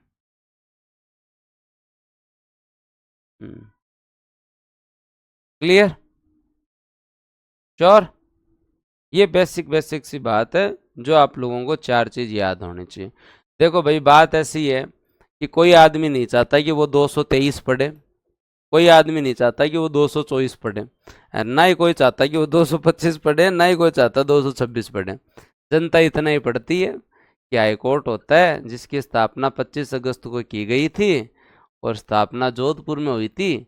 एक जयपुर बेंच चला करती थी, फिर 58 में जयपुर बेंच को समाप्त कर दिया, फिर 77 में जयपुर बेंच को पहले चालू कर दिया। कमलकांत वर्मा जो है वो हमारे प्रथम मुख्य न्यायाधीश थे। अब वर्तमान में MM श्रीवास्तव साहब हैं। नियुक्ति ऐसे होती है, शपथ राज्यपाल दिलाते हैं, नियुक्ति राष्ट्रपति साहब करते हैं, हटाने की प्रक्रिया सुप्रीम कोर्ट के अनुसार है। तथास्तु, हो गया आपका हाई कोर्ट। तो ऐसा तो आप कहीं पढ़ लेते हैं, ये कोई बूस्टर जिंदगी थोड़ी है। कुछ तो अलग मिलेगा आपको यहाँ पे। अगर आप में से किसी ने पहले पढ़ा हुआ है तो मेरे हिसाब से यही पढ़ा हुआ है ना? आप ज़्यादा एक्सप्लेन करके पहली बार हाई कोर्ट पढ़ रहे होंगे जिसमें आपको 3 घंटे लग चुके हैं और 1 घंटा और लगेगा। हाँ, तो डिटेल इसलिए पढ़नी जरूरी है कि अब कभी भी दिक्कत नहीं आएगी। चाहे हाई कोर्ट के बारे में बात हो, चाहे अभिलेख न्यायालय के बारे में बात हो, चाहे 16 के तहत गठन की बात हो, चाहे नियुक्ति की बात हो, चाहे 18 के तहत हटाने की बात हो, किसी भी चीज़ में दिक्कत नहीं आएगी, आप एग्जैक्टली बता दोगे। चाहे शपथ की बात हो, चाहे दोस्तों जो है वो आपके यहाँ पे वकालत पे प्रतिबंध की बात हो, चाहे 21 के तहत वेतन भत्ते हो, चाहे 22 के तहत स्थानांतरण हो, 23 के तहत कार्यकारी मुख्य न्यायाधीश हो, 24 के तहत अतिरिक्त और कार्यकारी न्यायाधीश हो, 25 के तहत आपकी अधिकारिता हो, 26 के तहत दोस्तों आपकी रिट अधिकारिता हो, कभी जिन समस्या नहीं आएगी।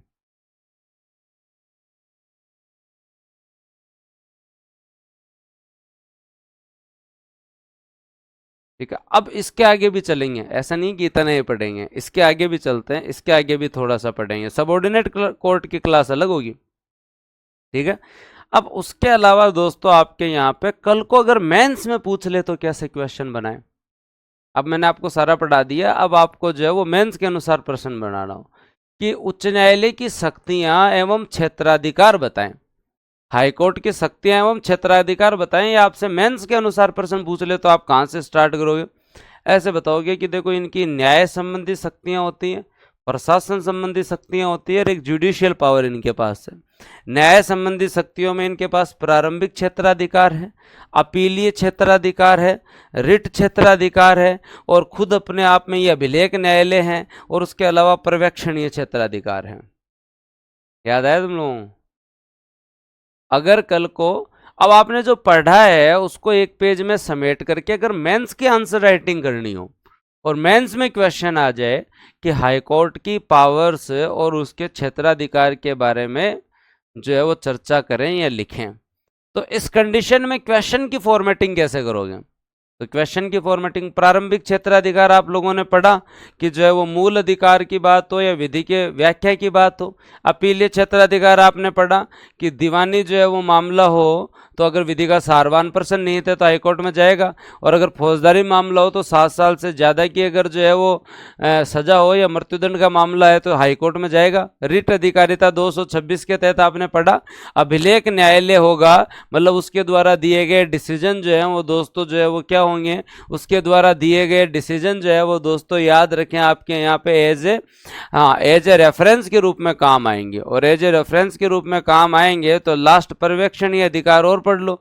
उच्च न्यायालय को अधिकार है कि वह अपने क्षेत्राधिकार के क्षेत्र के सभी न्यायालय पे जो है वो सभी न्यायालय जो है उनके ऊपर नजर रखे, उनके ऊपर नजर रखें, जितने भी अधीनस्थ न्यायालय उसके काम कर रहे हैं उन पर नजर रखें। वो मामले वहां से स्वयं के पास मंगवा सकता है, वो न्यायालयों के लिए नियम तैयार कर सकता है, नियम जारी कर सकता है, उनके द्वारा लिखे गए जो है वो लेख सूची आदि के लिए प्रपत्र निर्धारित कर सकता है, क्लर्क अधिकारी वकीलों के शुल्क आदि निश्चित कर सकता है। ये सब किसके पास पावर है? हाई कोर्ट के पास पावर है।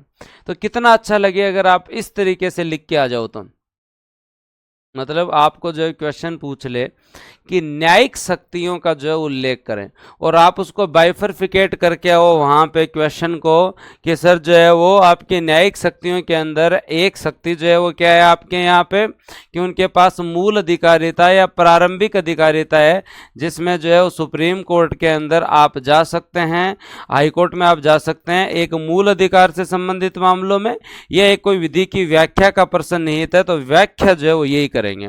फिर अपीलीय अधिकारिता के अंदर आप जो है वो जा सकते हैं, और अपीलीय अधिकारिता के अंदर दीवानी मामलों में जा सकते हैं, और फौजदारी मामलों में 7 साल या जो है वो आपके यहाँ पर जो है वो 7 साल से मृत्युदंड का मामला हो तो वहाँ जा सकते हैं। रिट अधिकारिता सर पढ़ी, जिसमें 226 के तहत 5 प्रकार की रिट जारी कर सकते हैं। अगले अभिलेख न्यायालय हम लोगों ने पढ़ा, और अभिलेख न्यायालय जो है वो दोस्तों 215 के तहत जो है वो किया जा सकता है।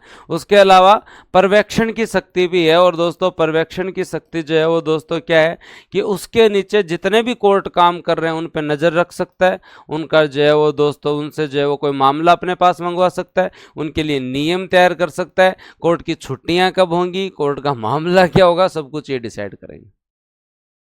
और तो और यहाँ पे जो है वो वैकेंसी कब आएगी ये भी आपको सुनते हो ना। हाँ, हाईकोर्ट क्लर्क की जो है वो वैकेंसी आई है, सुनते हो क्या कभी कभी? तो बस वो यही है, आई बात। अब अगर मेंस का प्रश्न आ जाए तो कराओगे क्या? आज देख लो 1 घंटे तुम्हें बिना एसी पढ़ा दिया मैंने। अब अगर मेंस का क्वेश्चन आ जाए तो कराओगे क्या? हाईकोर्ट एलडी से एग्जाम दिया है, बढ़िया है। तो हाईकोर्ट करवाता है ना, आरजेएस का खुद करवाता है, देख लो आप। हम्म। अब 2 प्रकार की शक्तियां और हैं, वो भी पढ़ लो। ये आपकी क्या थी? न्यायिक शक्तियां थी। ये आपकी क्या थी दोस्तों? आपकी न्यायिक शक्ति थी। कितना अच्छा आप जो ऐसे डायग्राम बना के आ सकते हो बढ़िया तरीके से कि हाईकोर्ट जो है वो हाईकोर्ट की शक्तियां पूछ ले तो आप उसको जब बता सकते हो कि देखो, एक तो हाईकोर्ट की न्यायिक शक्तियां हैं, एक हाईकोर्ट की प्रशासन से संबंधित शक्तियां हैं, एक हाईकोर्ट की जो है वो जुडिशियल न्यायिक पुनरावलोकन शक्तियां हैं, न्यायिक पुनरावलोकन शक्तियां हैं। अब उसके अलावा तो इसके अंदर आप लोग बता सकते हो कि यहाँ जो है वो मूल अधिकारिता आती है। एक तो जैसे आप प्रारंभिक अधिकारिता बोल सकते हो, एक आपके यहाँ पे रिट अधिकारिता आती है, एक आपके यहाँ पे अपीलीय अधिकारिता आती है, और एक दोस्तों आपके यहाँ पे पर्यवेक्षण का मामला जो है वो आता है, और एक आपके यहाँ पे अभिलेख न्यायालय है। एक आपके जो है वो क्या? अभिलेख न्यायालय है। ये तो पढ़ा। अब प्रशासनिक पावर उनके पास क्या है, अब हम बात करते हैं प्रशासनिक शक्तियां उनके पास क्या है, उनके बारे में चर्चा कर लेते हैं। तो प्रशासनिक शक्तियां क्या है, कल को कोई लिखना ही पड़ जाए तो याद रखें दोस्तों, जो है वो उच्च न्यायालय को यह अधिकार है कि वह अपने अधीनस्थ न्यायालय के किसी भी निर्णय के बारे में पूछताछ कर सकते हैं। संविधान का अनुच्छेद 227 उच्च न्यायालय को अन्य सभी न्यायालयों पर अधीक्षण की शक्ति देता है, और उसके साथ साथ वो ये भी देख सकता है कि कहीं पे भी कोई अधीनस्थ न्यायालय अपने जो है वो दोस्तों कार्य का अतिक्रमण तो नहीं कर रहा, अपने क्षेत्राधिकार का अतिक्रमण भी नहीं कर रहा। तो जुडिशियल जितना भी सिस्टम है उसका एडमिनिस्ट्रेशन भी यही संभालते हैं। तो जुडिशियल एडमिनिस्ट्रेशन है, न्यायालय का भी अपना एक प्रशासन है, न्यायालय का भी अपना एक प्रशासन है। तो न्यायालय का पूरा प्रशासन जो है वो ये संभालते हैं भाई। न्यायालय में भी स्टाफ होते हैं, कर्मचारी होते हैं। हाँ, अधीक्षण मतलब जो है उनका एज ए हेड के रूप में काम करना, उनके अध्यक्षता के रूप में सबसे मेन जो है यही है। तो जो जुडिशियल का जो एडमिनिस्ट्रेशन है वो भी इनके पास पावर आए कि कलर कितने होंगे, हमारे यहाँ पे ये स्टाफ कितना होगा, इनके वेतन भत्ते का मामला क्या होगा। सबॉर्डिनेट कोर्ट जो है उसके पास कोई मामला चल रहा है तो उससे डिस्कशन कर सकते हैं, उनके जो अध्यक्षता करेंगे। सबॉर्डिनेट कोर्ट ने कहीं जो है वो कोई अतिक्रमण तो नहीं किया। और उसके साथ साथ जो है, हाँ, और उसके साथ साथ दोस्तों जो है ये कोर्ट में मामला चल रहा है उसको इस कोर्ट के अंदर ट्रांसफर करना। उच्च न्यायालय जो है वो अभियोगी का एक न्यायालय से दूसरे न्यायालय में स्थानांतरित भी कर सकता है कि इस अधीनस्थ कोर्ट में चल रहा है ए नाम के, ये मामला बी नाम का कोर्ट देखेगा। ये भी पावर उनके पास है। ठीक है। तो दोस्तों जो है वो उनको लगे कोई संवैधानिक महत्व का प्रश्न है तो अपने पास भी मंगवा सकते हैं, तो ये भी याद रखना है। फिर न्यायिक पुनरावलोकन क्या है, जुडिशियल रिव्यू क्या है, ये बताओ तुम लोग। जुडिशियल रिव्यू क्या है? तो जुडिशियल रिव्यू का मतलब होता है कि आपके यहाँ पर जुडिशियल रिव्यू जो है वो किन किन चीज़ का हो सकता है। हम लास्ट पावर पढ़ रहे हैं उनकी। तो न्यायिक पुनरावलोकन की शक्तियों के बारे में अगर हम लोग बात करें तो उच्च न्यायालय की न्यायिक पुनरावलोकन की शक्तियां राज्य विधानमंडल और केंद्र सरकार के दोनों अधिनियम और कार्यकारी आदेशों की संवैधानिकता के परीक्षण के लिए है। ठीक है। यदि यदि ये संविधान का उल्लंघन करते हैं या तो इस कंडीशन में इन्हें ये असंवैधानिक या शून्य घोषित कर सकते हैं। कहीं लिखा हुआ नहीं है ये शब्द, लेकिन आर्टिकल 13 और 226 ये पावर देते हैं। आर्टिकल 13 और 226 जो ये पावर देते हैं, इसको मैं आपको एक एक्सप्लेन करता हूं ताकि कल को लिखना पड़ जाए तो आप लोगों को जो याद होना चाहिए। जुडिशियल रिव्यू क्या, आपके सिलेबस में अलग से लिखा हुआ, प्री में भी और मेंस में भी लिखा हुआ है ना, मेंस वाले सिलेबस में। जुडिशियल रिव्यू क्या, देखो आपके यहाँ पे जो है वो विधायिका का काम है विधि बनाना। विधायिका का काम क्या है दोस्तों, आपके यहाँ पे विधि निर्माण करना। विधायिका का काम क्या है, विधि निर्माण करना, जायज बात है, या कोई नीति बनाना, विधि निर्माण करना, ये काम है। कार्यपालिका जो है उसका काम क्या, कार्यपालिका का काम है जो लो विधायिका ने बनाया है उस लो का क्रियान्वयन करना, क्रियान्वयन करना, जायज बात, एकदम क्लियर, श्योर। ये दो चीज पता है तुम लोगों को। वे आपका जो लेजिस्लेटिव है उसका काम है कि लॉ मेकिंग करना, और एग्जीक्यूटिव का काम है कि लॉ का जो है वो एग्जीक्यूशन करना, और ये काम है। पर विधायिका का द्वारा किया गया काम जो है क्या संविधान के अनुरूप है? क्या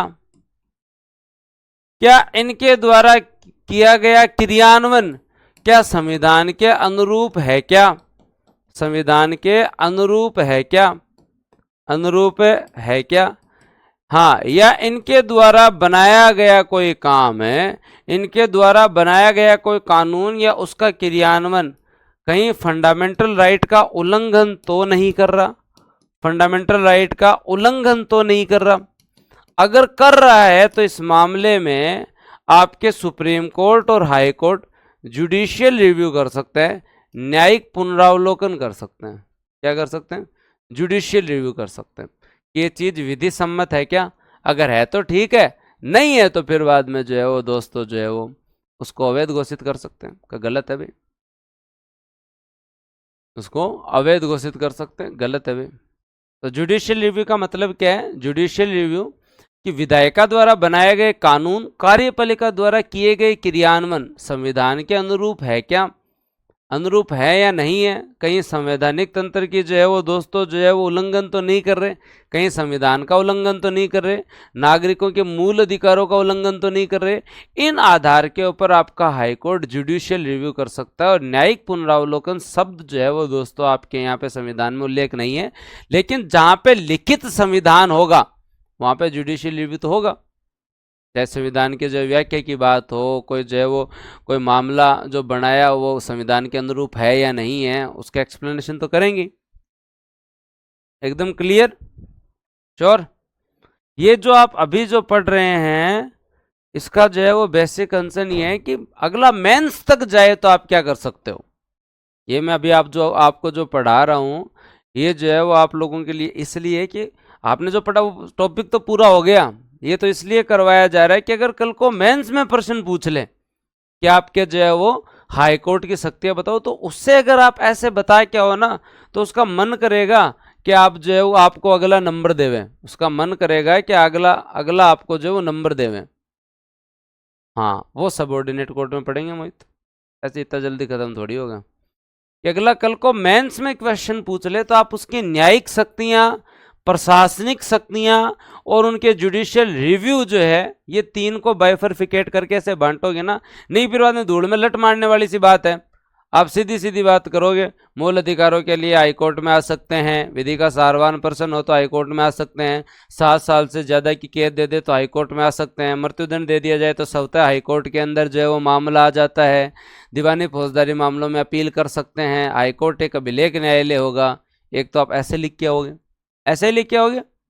एक आप उसको जो है वो प्रॉपर फॉर्मेटिंग के तहत करके आओ कि हाई कोर्ट की पावर, उसकी जुडिशियल पावर्स ये हैं, एडमिनिस्ट्रेटिव पावर्स ये हैं, और वो जुडिशियल रिव्यू की पावर भी रखता है। जुडिशियल रिव्यू की पावर भी रखता है कि संसद और विधानमंडल द्वारा बनाए गए कानून विधि सम्मत है क्या, कार्यपालिका द्वारा किया गया क्रियान्वयन विधि सम्मत है क्या, कहीं ये जो बनाए गए कानून है मूल अधिकारों का उल्लंघन तो नहीं कर रहे।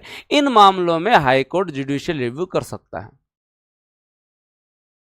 ये ये केवल और केवल फॉर्मेटिंग की बात चल रही है, मेंस के टाइम कोई अलग से थोड़ी पढ़ाऊंगा, पहले से बता देता हूँ भाई। हाँ, तुम लोग इंतजार करोगे कि मेंस की पॉलिटी सर वापस से पढ़ो। क्या पढ़ोगे मेंस की पॉलिटी में वापस से? जो है वो तो यही है, बस लिखना है तुम लोगों को। भाई जिला कलेक्टर के प्रशासनिक काम तुम लिख सकते हो, राजस्व के काम लिख सकते हो, दंडाधिकारी के रूप में लिख सकते हो, तो हो गया मेंस के अनुसार। आगे बात समझ में? चले आगे। अब कोई पूछ रहे आपके कि भाई हाई कोर्ट जो है वो भारत में काम कर रहा है, क्या संविधान में से इतना न्याय देने के लिए स्वतंत्रता दी गई है यहाँ? अब आपने इतना पूछा, उसमें से 2 नंबर का प्रश्न पूछ ले, उसमें ही जो है वो दोस्तों जो है वो 2 नंबर का प्रश्न पूछ ले, क्या हाई कोर्ट को स्वतंत्रता है क्या? क्या हाई कोर्ट को स्वतंत्रता है क्या? ये अगर प्रश्न पूछ ले तो बता दो ये तुम लोग। हाँ,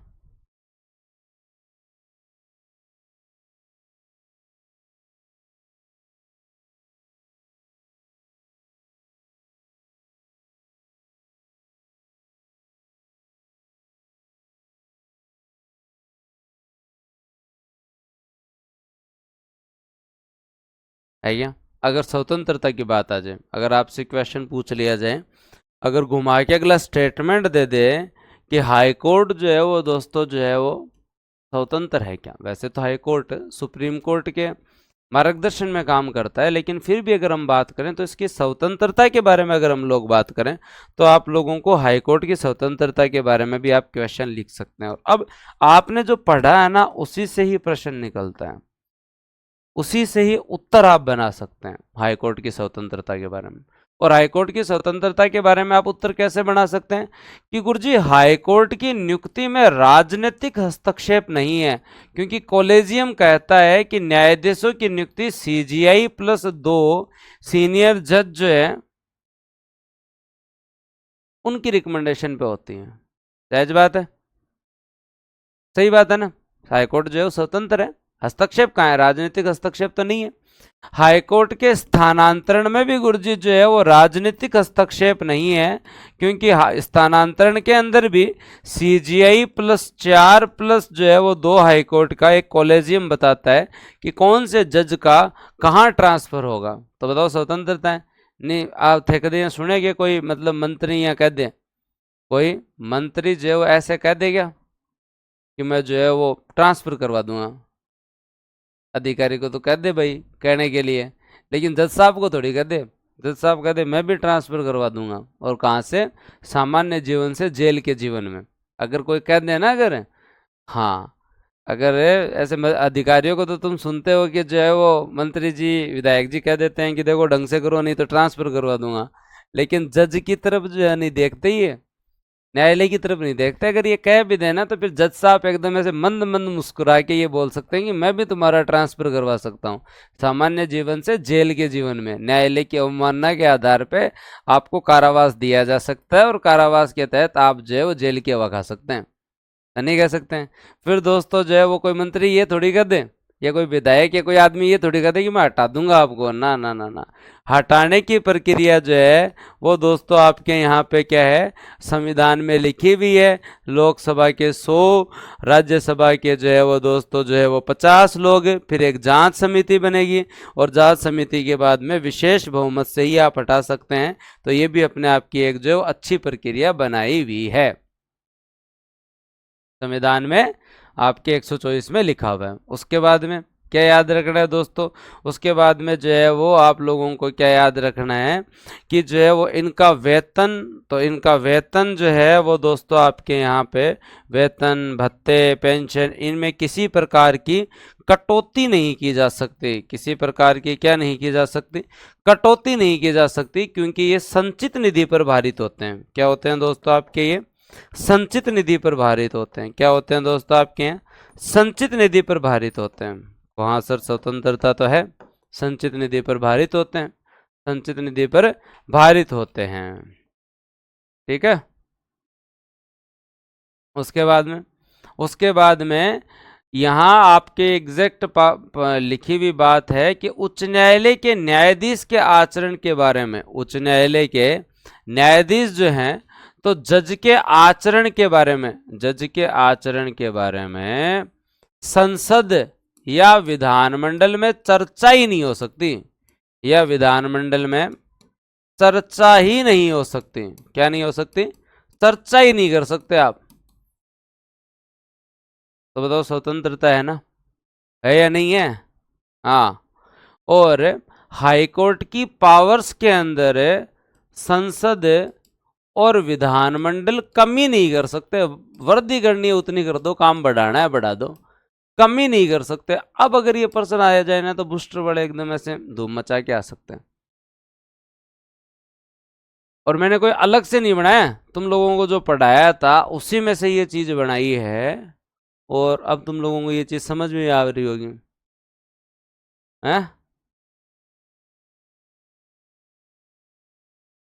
अगर हाईकोर्ट की स्वतंत्रता के बारे में अगला प्रश्न पूछ ले तो मेरे हिसाब से अब तो कर सकते हो हाईकोर्ट की स्वतंत्रता के बारे में चर्चा। अब अलग मेंस की स्किल डेवलप हो रही है तुम लोगों में, स्टेटमेंट आ जाए कि हाईकोर्ट स्वतंत्र रूप से कार्य करता है, तो आप लिख सकते हो कि हाईकोर्ट के अंदर अपॉइंटमेंट जो है वो आपका कॉलेजियम करता है, जिसमें राजनीतिक हस्तक्षेप नहीं है। स्थानांतरण आपका कॉलेजियम करता है, जो कि राजनीतिक हस्तक्षेप नहीं है। हटाने की प्रक्रिया जो है, हाँ, हटाने की प्रक्रिया है जो संविधान के अंदर आर्टिकल 218 और 124(4) में लिखी हुई है। वेतन भत्ते संचित निधि पर भारित है, इसलिए कटौती नहीं हो सकती। जज के आचरण पे आप चर्चा नहीं कर सकते। हाईकोर्ट की पावर में आप कमी नहीं कर सकते। तो बस ये बताओ, हो गई मेंस की बात? एकदम पक्की बात? श्योर? तो फिर शाम को पढ़ें आज यूट्यूब पे, तो वैसे ही अपन मोटिवेशन के लिए जाएंगे 8 बजे।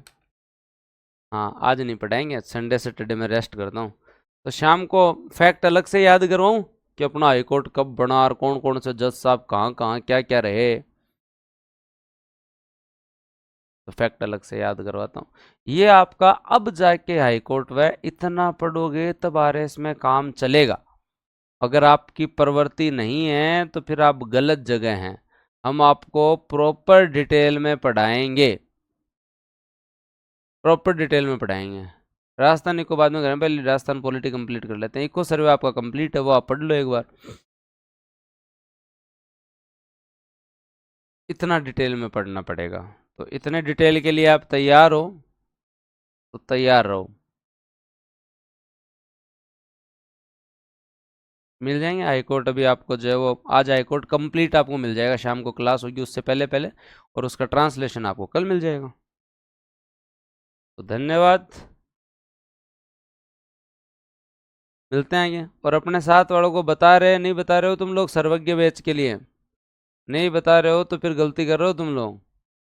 हाँ, क्योंकि जो बताता है उसको फिर बाद में मेंस की टेस्ट सीरीज में लाभ मिलेगा भाई।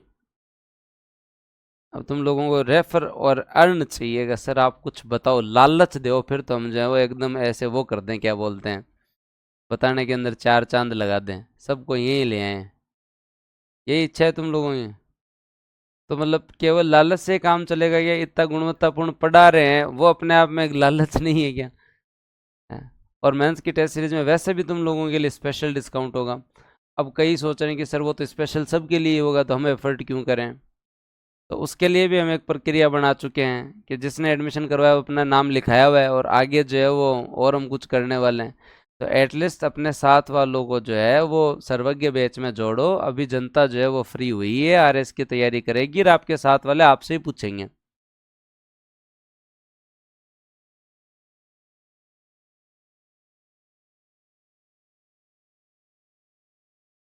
ठीक है रवि। और शेड्यूलिंग से संबंधित इशू 13 तारीख बाद में कंप्लीटली खत्म हो जाएंगे। हाँ, तो कौन कौन अब सर्वज्ञ बैच में तो जिम्मेदारी ले लो कि एक एडमिशन करवाएंगे, या आप भी नहीं करवाओगे? इवनिंग के 9 साढ़े 9 बजे पढ़ेंगे, मैं नोटिफिकेशन आपको टेलीग्राम पे डलवा दूंगा।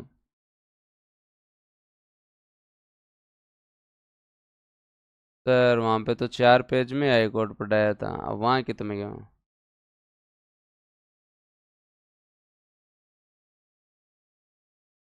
ऐसे इतना ही पढ़ाते हैं हम, 4 पेज में पढ़ाते हैं, अपने तो पेज बहुत हो गए ना। अभी तो मैं तुम लोगों को पंचायती राज और नगर निकाय और पढ़ाऊंगा। कल का टारगेट रखेंगे, एक टॉपिक को पंचायती राज का, फिर एक नगर निकाय, फिर 5-6 को विधानसभा वाला काम करेंगे। मेरे को क्या, 11 तारीख को घूमने जाना है 4 दिन। मैं पहली बार जा रहा हूँ तुम ढिंडोरा मत पीटना, है ना? तो मैं उससे पहले आपकी जो है वो सोच रहा हूँ बस, कैसे जैसे क्लास लेके बढ़िया तरीके से याद करवा के पॉलिटी कवर करवा जाऊँ। हाँ, मैं 11 से लेकर 16 तक अवकाश पे रहूँगा। ठीक है। अब अगर मैं नहीं गया तो मेरा जो है ना पढ़ना छुड़वा देगी तुम्हारी मैडम, और तो है जो है कल छुट्टी नहीं है, कल मेरी क्लास होएगी। हाँ, पहली बार जा रहा हूँ मैं, नज़र मत लगा देना तुम लोग ठीक है। क्योंकि पिछले जो है वो ब्याह को 2-2.5 साल हो गए, लेकिन कभी जो है वो घूमने जीण माता और सालासर बालाजी गए हैं, उससे आगे गए नहीं है। तो अब जो है वो एक बार मैं दुबई तो कहाँ, अपने यही कर्नाटक जाके आ रहा हूँ 2-4 दिन। हाँ, कुर्ग वुर्ग साइड के अंदर, ऊटी वूटी साइड के अंदर। तो तुम लोग एक बार मेरे से जो है वो राजस्थान पॉलिटी जो है वो पूरा कवर जो है वो कर लो, ताकि फिर आगे बात करें। हम्म। ओके, तो मैं कंप्लीट करवा देता हूँ। सर्वज्ञ बैच की जिम्मेदारी हाँ, सर्वज्ञ बैच की जिम्मेदारी आपकी है, आप अपने साथ वालों को बताएं, विनम्र निवेदन है। एटलीस्ट जो है वो स्टूडेंट्स को जोड़ें, जब इतना बढ़िया पढ़ा रहे हैं तो आत्मीयता के साथ जोड़ें भाई। 5 मिनट निकाल लोगे तो कुछ नहीं बिगड़ेगा, बूस्टर आपके लिए जो है वो हर दिन निकाल रहे हैं। 4 पेज से ना आरएस निकलता है, ना ही बाकी एग्जाम, ना सारे फैक्ट, ना सारी डिटेल, तभी तो चर्चाएं हैं। तो कंटेंट की तो बात है, और हमारे पास क्या है, पढ़ाने वाले भी मान लो ठीक है, मेरा छोटा मोटा थोड़ा बहुत कोई नाम होगा। मेन अगर बूस्टर पे कोई आ रहा है ना, तो वो किस चीज़ पे आ रहा है, कंटेंट के आधार पे आ रहा है कि भाई मेहनती दी टीम है, ये लोग मेहनत करवा रहे हैं, कंटेंट पे काम कर रहे हैं, बस इसी आधार पे आ रहा है, और क्यों आएगा कोई यहाँ पे। हाँ, और तो जनता के पास पैसे बहुत हैं, तो पैसे तो कहीं लगा दे आदमी। और एक बेसिक सी बात आपको बता देता हूँ कि जो लोग कम पैसे को देख के आते हैं तो वो तो बेवकूफ़ हैं, गुणवत्ता को देख के आना चाहिए। कोई भी आदमी आरएस की तैयारी कर रहा है, वो ये नहीं सोचेगा, उसके जीवन की बात है यहाँ पे, उसके जो भविष्य की बात है, तो वो पैसे को देख के नहीं करेगा कंपैरिजन। वो पैसे को देख के कंपैरिजन नहीं करेगा कहीं पे भी। भाई वो तो मतलब हर संस्था की अपनी पॉलिसी होती है, किसी को ज़्यादा प्रॉफिट चाहिए, किसी को कम प्रॉफिट चाहिए, वो तो सबकी अपनी अपनी पॉलिसी होती है। तो उन कई संस्थाओं को लगता है कि उनकी मैक्सिमम फीस होनी चाहिए, कईयों को लगता है ये बहुत कम होनी चाहिए, कईयों को लगता है ये मिड होनी चाहिए, बेसिक सी बात है। तो किसी भी स्टूडेंट से अगर आप पूछेंगे या उसके माता पिता से पूछेंगे कि आरएस की तैयारी करनी है, तो वो जो है वो लाख रुपए वाली कोचिंग में पढ़े, या जो है वो 2 लाख वाले में पढ़े, 5 लाख वाले में पढ़े, तो उसके माँ बाप ये बोलेंगे कि जहाँ उसको सही लगे वहाँ पढ़े, फीस कोई जो है वो आधार नहीं है, फीस कोई आधार नहीं है। जायज़ बात है। अगर तुम भी अपने माता पिता से पूछोगे कि जो है वो हमें जो है वो इस फीस वाली संस्था में पढ़ना है, तो माता पिता मना नहीं करेंगे। तो यहाँ पे फीस तो जो है वो आरएस की तैयारी का आधार है ही नहीं, फीस तो आरएस की तैयारी का जो है वो आधार है ही नहीं। आधार है गुणवत्ता, आधार है गुणवत्ता कि जो है वो यहाँ पर, हाँ वो बात ठीक है कि आप एक तो जिदो रोकर पेमेंट करो, एक थे जो है वो आप लोग जो है वो मन खुश होकर पेमेंट करो। अफोर्डेबिलिटी जरूरी है भाई, चलाने जनता जो है बड़ोड़ो फोन भी चला हुआ है, नॉर्मल फोन में भी काम कर रहा है कि आपकी क्षमता और क्षमता के अनुसार जो है वो वे पेमेंट करने की भी क्षमता रखा है। लेकिन फिर भी टाबर जो है वो तुक पाके ही करो, भले माँ बाप जो है वो पैसा देवे है, टाबर भी पैसा दे के आवे, बात पैसों की नहीं है। मैं फिर बता देता हूँ, और ये हमने जो है वो ये चीज़ हाथों हाथ ये प्रूव करके दिखाई है कि बूस्टर पे लोग जो है वो केवल जो है वो अफोर्डेबल फीस के आधार पे नहीं आ रहे हैं, हम उसके साथ साथ ये बोल रहे हैं कि गुणवत्ता आपको जो है ना अधिकतम फीस से भी अधिकतम मिलेगी, कंटेंट आपको जो है वो अधिकतम फीस से भी जो है वो बहुत बढ़िया मिलेगा, और विश्वास आपको जो इतना मिलेगा कि आपसे अधिकतम फीस वाले बच्चे भी पूछेंगे कि तुम्हारे जो नोट्स आए हैं, तुम्हारे जो शॉर्ट नोट्स आए हैं, तुम्हारे जो पढ़ा रहे हैं वो हमें भी दे दो। तो इससे आता है ना कॉन्फिडेंस। तो देख लेना तुम, जब मेंस का एग्ज़ाम होगा, आपका जो प्री का एग्ज़ाम होगा, तो आपसे जो है वो बाहरी आदमी पूछेंगे, तुम्हें ऐसे फील होएगा कि तुम बूस्टर के स्टूडेंट हो, कि यार तुम्हारे वहाँ पे तो ये चल रहा है, हमारे तो नहीं चल रहा, तुम्हारे वहाँ पे तो ये कवर करवाया, हमारे तो नहीं करवाया, तुम्हारे यहाँ पे तो ये कंटेंट मिला है, हमारे तो नहीं मिला, इतने टेस्ट ले लिए, हमारे तो नहीं लिए, ये तुम्हें फील होगा। तो हम गुणवत्ता के आधार पे जगह बना रहे हैं, ना कि जो वो फीस के आधार पे। ऐसे तो फीस बाद में मैं जो है वो अगर बूस्टर निर्णय ले और फीस जब एकदम कम कर दे तो फिर तो सभी आ जाए ना, भीड़ नहीं लानी, भीड़ नहीं लानी। वही जो पढ़ने के इच्छुक हो और हमारे कंटेंट पे विश्वास करे, वो यहाँ है ना, तब मजा है। आप पढ़ के देखो, हमारे ज्योग्राफी के टीचर्स हैं, पॉलिटी इकोनॉमी चलो मुझसे पढ़ते ही हो, ऋतुराज जी की मेहनत देखो आप हिस्ट्री के अंदर, संदीप जी की मेहनत देखो आप, शुक्ला जी से कभी पब्लिक एड पढ़ के देखो, हिंदी अंग्रेजी के हमारे फैकल्टी देखो आप।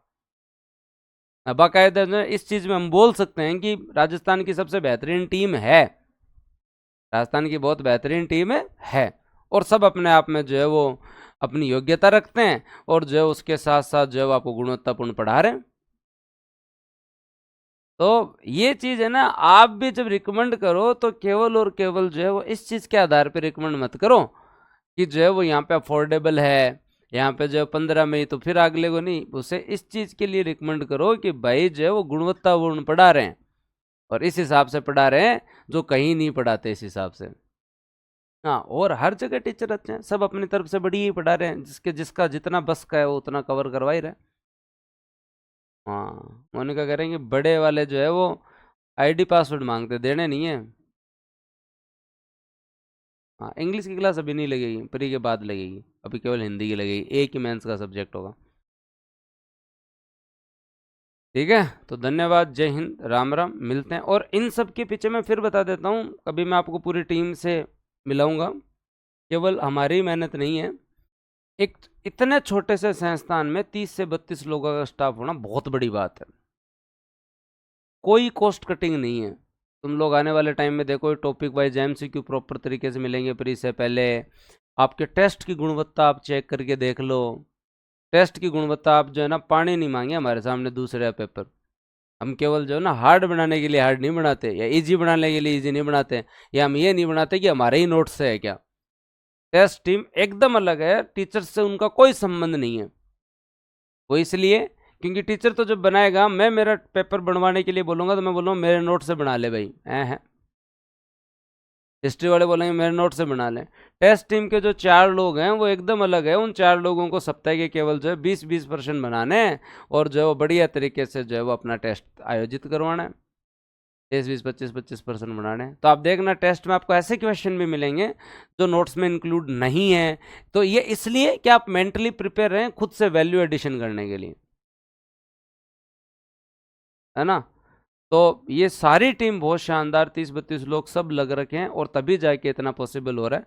तो अपने साथ वालों को जरूर रिकमेंड करें अगर आपको गुणवत्ता सही लगे तो। धन्यवाद, जय हिंद, राम राम। अगली क्लास में जाओ पढ़ो, शाम को मिलेंगे। आज क्लासें खूब चलेगी क्योंकि ज्योग्राफी वालों सर का भी रेस्ट है, तो आज क्लासें जो है वो खूब चलेगी, वो देखनी है। कल भी क्लासें खूब चलेगी। हाँ, थैंक यू।